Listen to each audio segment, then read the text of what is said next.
হরি বল নিতাই গৌর হরি বল। তাহলে ইতঃপূর্বে আমরা তো বলেছি যে শ্রীদাম সখা ওদিকে গরু বাছুরগুলো জড়ো করে নিয়ে আসছেন, আর এদিকে ভগবান বাঁশিতে ডাক দিয়ে ধেনু বৎসদেরকে একত্রিত করলেন। এইবার ওই অনুসারে বেণুরব আসিয়া রাখালো সব, মিলল নিজ সুখে। এবার সমস্ত গরু বাছুরকে একত্রিত করে নিয়ে ওগো চালাইল গোকুলের মুখে। এবার গোকুলের মুখে চালিয়ে দিয়েছে, হই হই হই হই করে সব গরু বাছুর আসছে। কিন্তু কিভাবে এবার সাজিয়ে নিয়ে আসছে দেখুন তো। ওদিকে গোচারণে যাওয়ার সময় মা নন্দরানী সুন্দর করে সাজিয়ে গুজিয়ে দিয়ে দাদা বলরামের হাতে সঁপে দিয়েছিলেন।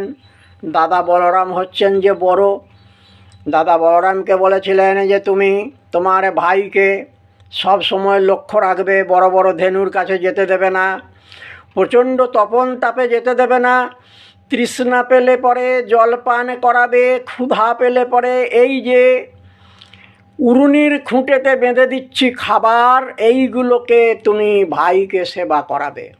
বেশ, এইবার আসার সময়তে কীভাবে আসছে, অগসেতে কান্তি অনুপম আগে ধায়ে বলরাম, সেতে কান্তি অনুপম আগে ধায়ে বলরাম, আরে যত শিশু ডাইনে বামে, আরে যত শিশু চলে ডাইনে বামে, শ্রীরাম সুদাম পাছে ভালো শোভা করিয়াছে, তার মাঝে নবঘন স্থানে,